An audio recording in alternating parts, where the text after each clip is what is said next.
Hey y'all, so November was a fantastic reading month for me. I ended up reading 15 books total, and I think like half of those I actually read during the mini Emoji-a-thon, which was hosted by Dylan the Reader and a couple of other hosts. And I'll link their channels down below for you guys. So anyways, let's get on to the wrap up. I will be putting a picture of all the books like here, and then all of the books, title and author will be in the description below, along with a link to their Goodreads page, so you can go check out reviews and figure out if it's something that maybe you're interested in. And I'm going to go in chronological order for this wrap up. So the first book I completed in November was Dashing Through the Snow by Debbie Macomber. I ended up giving this book 3 stars. I really enjoyed the reading experience. I did have a couple issues with some things that weren't quite realistic. It is definitely insta-lovey, so if that's not your thing, definitely don't pick it up. And it's also like one of those cheesy romantic, like it almost reads like a cheesy romantic comedy Hallmark Christmas movie. So if you don't like that, you won't like the book. But if you enjoy that, you might get enjoyment out of the book. It's not very long at all. It took me, I think I read it in all of a day, maybe a day and a half, but it was fantastic in what I wanted from it, minus the issue with like law enforcement. I kind of found that portion of it was a little unrealistic. The next book I completed in November, I also gave 3 stars to, and this is A Stranger in the House by Sherry Lapina. My main problem with this book is that the first third of the book was slow, and I was really sick while I was reading this, so I don't know if that played a role in my enjoyment or not, but I really enjoyed the last 2/3 of the book. I didn't see any of the plot twists coming. I was consistently guessing to the ending of the book the entire time. Just a quick premise without giving anything away. Basically, it starts with this woman fleeing her house, and you don't know why, or fleeing something, and you don't know why, and she gets in a car wreck, and during this car wreck, she loses her memory, and throughout the book, you're trying to figure out what it is that she doesn't know that maybe she does know, and will that come back, and all of that. So it was a great thriller. It wasn't the best I've read, but it was enjoyable, and if you like thrillers, I'd pick it up. The next book I read this month was a 5-star read for me, and this is Witchwood by Tara Mafi. This is technically the second book in the Furthermore series, although you don't have to read Furthermore to enjoy Witchwood, as I did not read Furthermore. It has some diversity in it, in that the main character herself is, I believe she's like Persian, and the story itself is based on Persian folklore. And it's essentially following this girl, Layla, who she is, I forget what they called her. But anyway, she washes dead bodies to help the spirits pass on to the afterworld. And I thought it was wonderful. The friendships in here were phenomenal. There are also some parental figures, which I thought were well done. And just like the message it teaches kids, this is what I want in a middle grade novel. And the cover is just stunning. Okay, so the 4th book I read this month was Normal Gets You Nowhere by Kelly Cutrone, with the help of Meredith Bryan as the ghostwriter. I gave this book 1 star. It's marketed as like this female empowerment feminist book. And while there are elements of that in there, I felt like it was more of like Kelly Cutrone telling her spiritual beliefs and talking about sex and sex tips, and it was not what I wanted from it. It was not what it was marketed as. It was just, I really didn't enjoy it. Yeah, that's that. I gave it 1 star. The next book I read was Seussism, A Guide to Life for Those Just Starting Out and Those Already on Their Way by Dr. Seuss. And what this is it's a picture book, but it takes different bits from all of the Dr. Seuss books and puts them together, and it's basically like all of the lessons about life that Dr. Seuss put into his children's book. And it's I feel like the book itself is meant for adults. You have the original illustrations.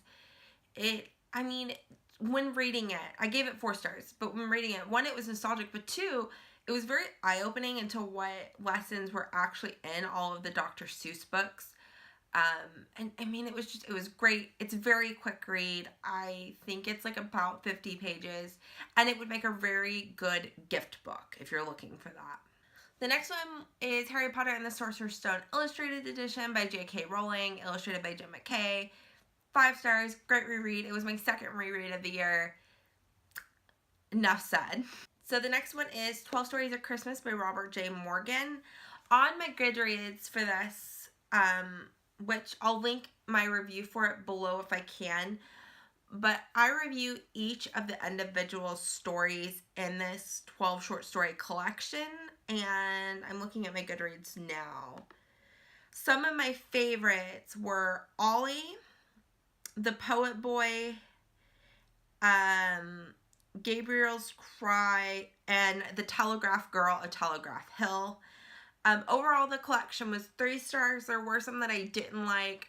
My biggest complaint was some of the stories seemed a bit too convenient. It does touch on like the Christian meaning of Christmas, so if that's not something you celebrate or are interested in having elements of that in a book, then don't pick it up. But if you are a Christian and you do want to read a book that has like the Christ child and church elements of Christmas in it, this is definitely enjoyable. There are stories that don't really have that in there, but they're all very Christmassy oriented, and I really, really enjoyed it. The next book I read was The Naughty List by Michael Fry and Bradley Jackson. And this is a middle grade novel following a girl who goes on a mission to get her brother off Santa's naughty list. And I ended up giving this 3 stars. It was enjoyable, but it was over the top silly. But I did really like it while I read it. There are definitely moments where I'm like, really? Or, okay, you know, but it was funny, and it was laugh out loud funny, and it was very quick. There's a lot of illustrations. I read it in a day, or maybe 2 days, but it really wasn't that long of a book, and it was a great Christmas read.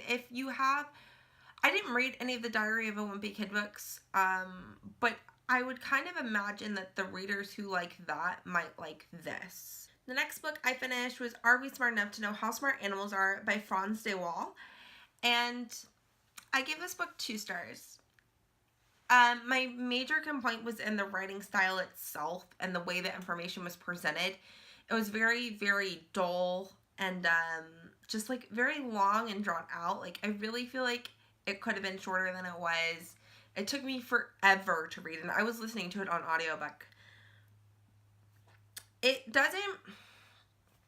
focuses more on like scientists, like experimental techniques in regards to animal like learning and behavior. But the author is also very condescending toward scientists who do things differently than what he feels should be done. So there's that. I have a science background going into it, some of which was kind of like no-brainer. But like I said, I have a microbiology degree, so I think that maybe if I didn't have that, I might have enjoyed it more. But also, I think somebody who's interested in psychology would enjoy this more than I did. Because it talks a lot about brain processes and compares animal behavior to our behavior. So if you're into behavioral sciences, this might be one that you might want to check out. But it reads like a textbook and not like a popular science nonfiction book, if that makes sense. The next book I read was a picture book, and this is Father Christmas Letters by J.R.R. Tolkien. And essentially what this is J.R.R. Tolkien wrote a letter as Father Christmas to his kids every year for Christmas for like the majority of their life, of their childhood anyways. And he illustrated pictures for each of these letters. I gave it 2 stars. I found it a bit boring. I feel like maybe a younger kid would have enjoyed this more. But it does a really good job in explaining to his kids why on certain years there might not be a lot of Christmas presents, or why on certain years maybe they expect like certain things every year, like their traditions, like maybe I don't want to give anything away, but let's say they got a certain chocolate every year on Christmas, then he explained in there why this year they couldn't have it, right? So it was creative in that regards. I thought the sentiment of it was sweet, and I think for maybe his kids and his grandkids, this would be much more enjoyable. I just found like the actual reading experience to just not be very pleasurable. The next book I read was The Underground Railroad by Colton Whitehead, and I was so looking forward to this, and I was actually slightly disappointed in it. I gave it 3 stars, and I heard a lot of people talking about how it's magical realism, and it's not really that. It's more of like a historical fiction, but instead of the Underground Railroad being this network of people, it explains it as an actual railroad, but it's not that. That's not really the focus of the book. Like, that's in there, but the big focus is on slavery in America, the different mindsets within different parts of the country, how people treated their slaves, how people viewed African Americans, how people viewed free slaves, what happens when a slave runs away, how do they acclimate to life as a free man in the North, are they truly free, what's the likelihood that they could be recaptured, for slaves that their masters end up freeing them, or their master dies and so they end up being free, what is the acclimation like into free life, and how much of the brutality and the emotional harm that they went through as slaves, how much of it still affects them in everyday life. And I really enjoyed it for that discussion. So 2 things I didn't really like: it felt a little distant when reading it. Like, I didn't feel as connected to the characters. And I felt like it's a bit too long. Like, I felt like there are definitely details and stuff that could have been cut out, and the story would have been just as good, if not better. Okay, so the next book I read was actually a poetry collection, and it reads more as a story than as an actual collection, but this is The Princess Saves Herself in This One by Amanda Lovelace. I give this 4 stars. I think every woman, girl, female should read this. It was fantastic. It talks about eating disorders, it does talk about eating disorders, a woman's relationship with food, body image, self-respect, abuse, both physical and mental, grief. It was fantastic. Just if you have a woman in your life or a young girl in your life, this was fantastic. I might wait until somebody was like 13 or 14 because some of the topics were harder topics to kind of read, but I thought it was extremely well done, and I definitely want to pick up the next one she has coming out. The next book I read was Everything I Need to Know About Christmas, I Learned from a Little Golden Book by Diane Muldoe. I gave it 3 stars. I don't have any complaints, except there's not much of a story, and what I liked about it was this nostalgic feeling of reading the Little Golden Books as a kid and having them read to me. But it was good. It had some warm Christmassy feels. It was very short. I also think this would make a great gift book, but it's nothing special. And if you didn't read the Little Golden Books as a child, because it does have the original illustrations in there, or some of the original illustrations, I don't know if you would enjoy it as much as I did while I read it, but I don't think it's something that will linger with me. I read another poetry collection, which is The Vertigo of Love and Letting Go by Analog de Leon, and I give this 1 star. I thought it was a complete waste of time. I didn't connect to it on any emotional level, and I might have just not gotten it. I was bored, and I don't normally like poetry, so maybe that's just a thing, is I don't get poetry. I don't connect with it on that level, but I was so excited after The Princess Saves Herself in that one that I was like, maybe I can actually like poetry. Let's try something else. And I went into this with no expectations. There's only 1 review on Goodreads when I picked it up, and it was like a 3 star, so I didn't expect good or bad. And I didn't like it, but the cover is gorgeous. And the last one is Down Among the Sticks and Bones by Shauna McGuire. I gave this book 4 stars. I ended up starting reading it, then had to return it back to the library a couple months ago, and then I got it back out recently from the hold list on eCopy, and I didn't like it as much as Every Heart a Doorway. It has a much darker tone, but it's hauntingly beautiful. Oh man. And I love the discussion of like gender roles and society expectations. Um, my one complaint is I don't feel like the character Jill was as developed as Jack was as a character. And you don't have to read Every Heart a Doorway to enjoy Down on the Sticks and Bones. They read as completely separate books. But reading Down Among the Sticks and Bones makes me appreciate the characters of Jack and Jill better from Every Heart a Doorway. So I think you could read Every Heart a Doorway second if you wanted to. But like I said, you don't have to read either one to enjoy either one, if that makes sense.